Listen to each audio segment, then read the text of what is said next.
হাইকোর্টের নির্দেশ জাল করে নিম্ন আদালত থেকে সাজাপ্রাপ্ত বন্দির জামিনের ঘটনায় সিআইডির জালে মূল আসামি।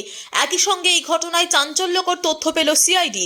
সংশোধনাগারে সাজাপ্রাপ্ত বন্দি লালু শেখকে জামিনে মুক্ত করতেই হাইকোর্টের নির্দেশ জাল করার পরিকল্পনা করেন ছেলে লাবু শেখ। এক আইনজীবীকে সঙ্গে নিয়ে জাল বা ভুয়ো নথি তৈরির পরিকল্পনা করেছিল লাবু।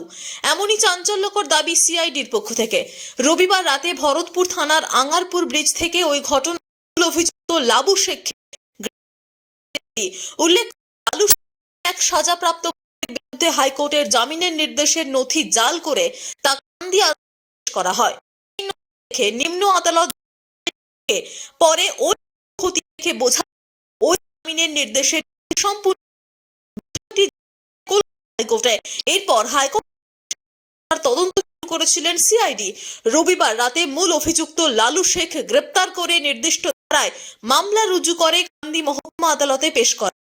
অভিযুক্ত শেখকে এজলাসে তোলার সময় বলেন, এই ঘটনার পেছনে কান্দি মহকুমা আদালতের আইনজীবী নীলোৎপল মণ্ডল জড়িত। আপনি কি জাল নথি করেছিলেন, জাল জামিন করেছিলেন? কোন উকিল করেছিল? নীলোৎপল কে? নীলোৎপল মণ্ডল।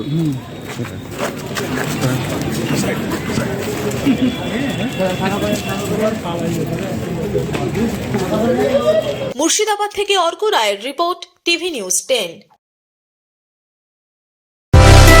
সুলভ সঠিক চিকিৎসার একমাত্র প্রতিষ্ঠান বিবেকানন্দ হসপিটাল। 24 ঘন্টা emergency service, blood bank, trauma care.